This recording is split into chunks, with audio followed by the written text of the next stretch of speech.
So hello everyone, welcome back to our YouTube channel. तो आज के इस वीडियो में जो है हम डिस्कस करने वाले हैं अपने नेक्स्ट लेक्चर में तीन इम्पॉर्टेंट यहाँ पे टॉपिक डिस्कस करने वाले हैं।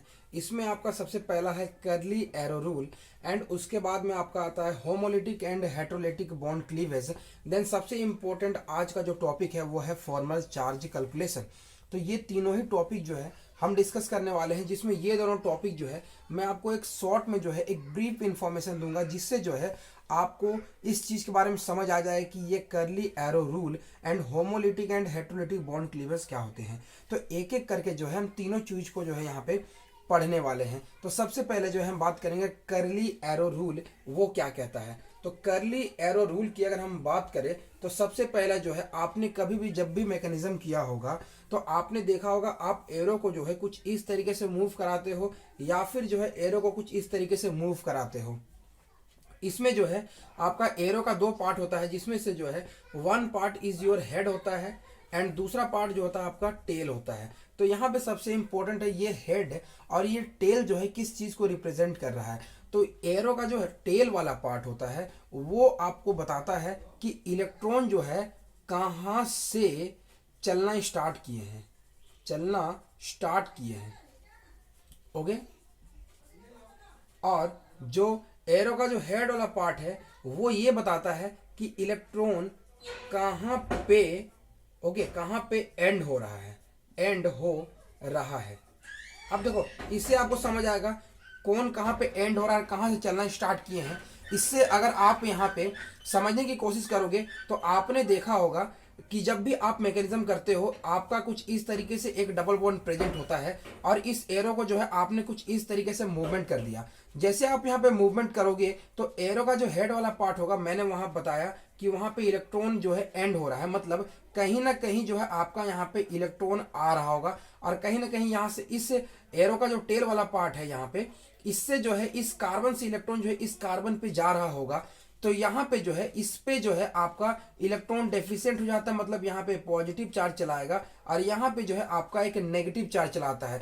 तो इससे ये आपको कर्ली एरो रूल जो बताता है कि जो एरो की जो मूवमेंट होती है उसमें जो है इस एरो का एक्चुअल मीनिंग क्या होता है, इलेक्ट्रॉन का किधर से किधर मूवमेंट होता है, वो बेसिकली इस एरो के बारे में जो है ये कर्ली एरो रूल बताता है।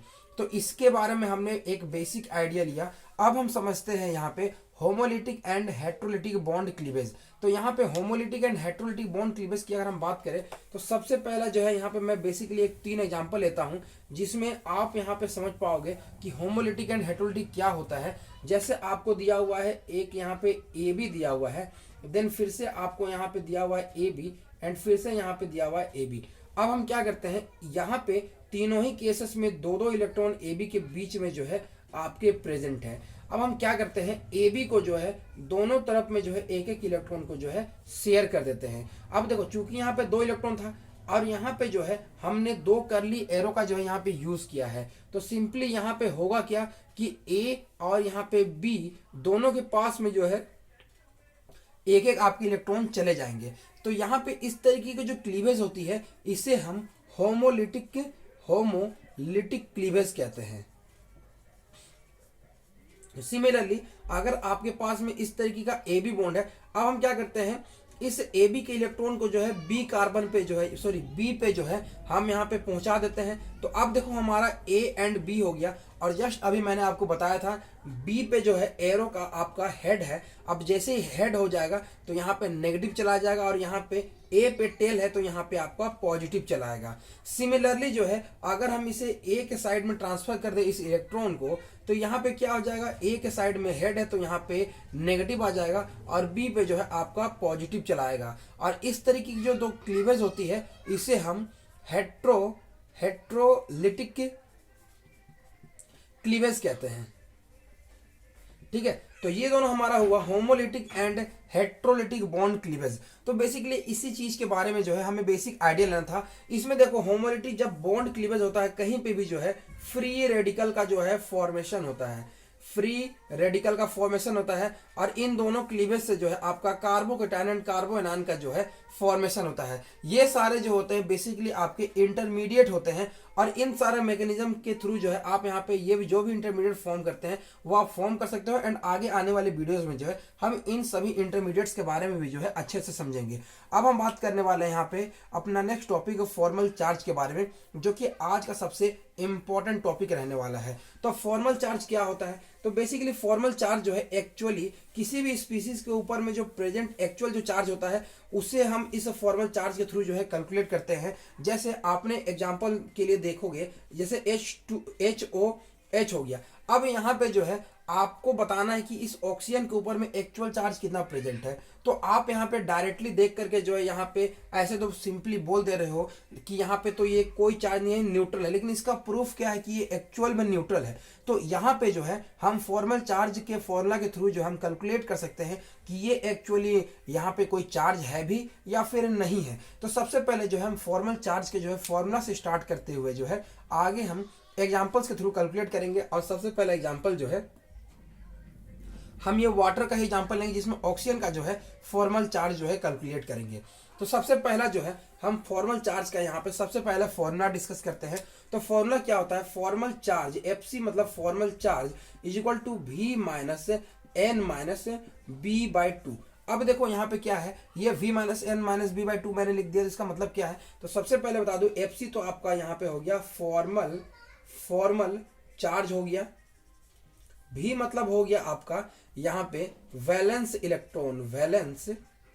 Electron, okay, number of valence electron, minus N मतलब हो गया नॉन बॉन्डिंग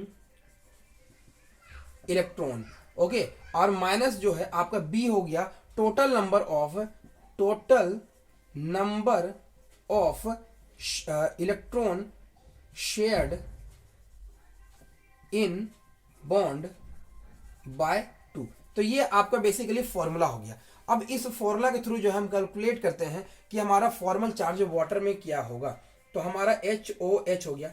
अब हमें कहा गया है कि फॉर्मल चार्ज ऑन ऑक्सीजन कितना है।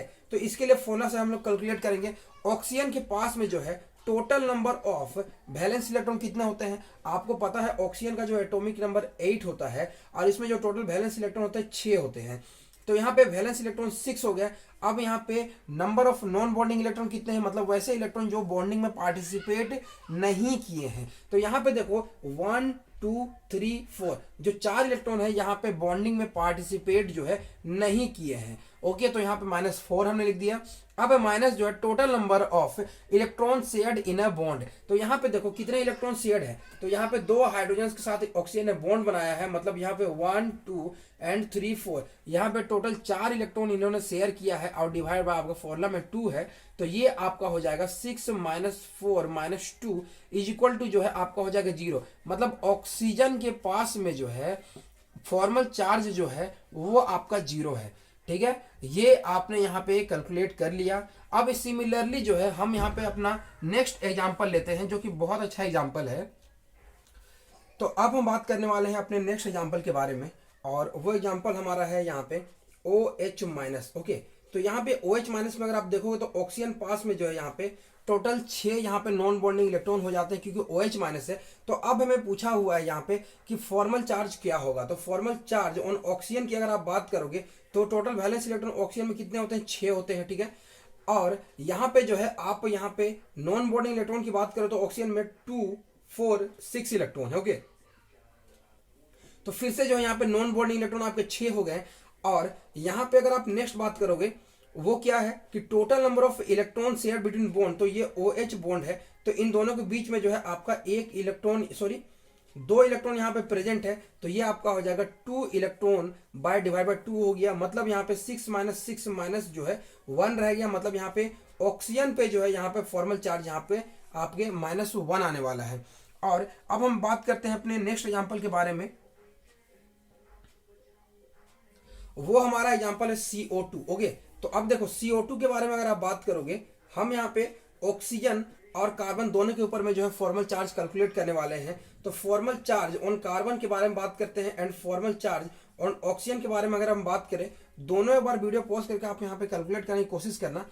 यहाँ पे सबसे पहले कार्बन के बारे में बात करो तो वैलेंस इलेक्ट्रॉन कार्बन का होता है आपका 4।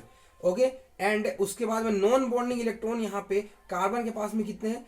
चूंकि यहाँ पे कोई लोन पेयर नहीं प्रेजेंट है कार्बन के पास में, चारों इलेक्ट्रॉन जो है बॉन्डिंग में चले गए हैं, तो आपका यहाँ पे नॉन बॉन्डिंग इलेक्ट्रॉन जो है 0 हो जाएगा। और टोटल यहाँ पे इलेक्ट्रॉन शेयर्ड इन बॉन्ड कितने हो जाएंगे, तो 1 2 3 4 5 6 7 8 हो जाएंगे। तो ये आपका 8 हो जाएगा, डिवाइड बाय आपका ये 2 रहने वाला है, मतलब 2 4 जा 8, यानी 4 - 4 आपका हो जाएगा 0। मतलब कार्बन पे जो फॉर्मल चार्ज है वो आपका 0 है। ऑक्सीजन की अगर आप बात करोगे तो ऑक्सीजन के लिए देखो क्या है, यहाँ पे 1 2 3 4 जो यहाँ पे नॉन बॉन्डिंग इलेक्ट्रॉन 4 है, और यहाँ पे 2 इलेक्ट्रॉन जो है यहाँ पे आपका बॉन्डिंग में चला गया है। तो यहाँ पे टोटल वैलेंस इलेक्ट्रॉन ऑक्सीजन के पास में 6 होता है, और यहाँ पे जो नॉन बॉन्डिंग इलेक्ट्रॉन है वो आपके 4 इलेक्ट्रॉन प्रेजेंट है। माइनस जो है आपका यहाँ पे इलेक्ट्रॉन शेयर कितना है 1 2 3 4, यानी 4/2 रहने वाला है। मतलब यहाँ पे 6 - 4 - 2 हो जाएगा। मतलब यहाँ पे जो फिर से जो है ऑक्सीजन के पास में जो है आपका यहाँ पे नॉन बॉन्डिंग इलेक्ट्रॉन जो है 0 हो गया यहाँ पे, सॉरी नॉन बॉन्डिंग में फॉर्मल चार्ज यहाँ पे 0 हो गया। मतलब carbon and oxygen both having formal charge जो है आपका 0 हो गया। अब एक होमवर्क आपको दे रहा हूँ, O3 का जो है आप कैलकुलेट करना तीनों ऑक्सीजन का कि किसमें फॉर्मल चार्ज कितना है। तो यहाँ पे उम्मीद है आपको फॉर्मल चार्ज समझ आ गया होगा। छोटा मोटा मैंने एग्जांपल लिया है, और बेसिकली बीएससी लेवल में इससे टफ एग्जांपल मैं नहीं लेना चाहता था। ओके, तो इस चीज़ को आप यहाँ पे ध्यान देना। वीडियो अच्छी लगे तो वीडियो को लाइक करना, चैनल सब्सक्राइब करना। तब तक के लिए थैंक्स।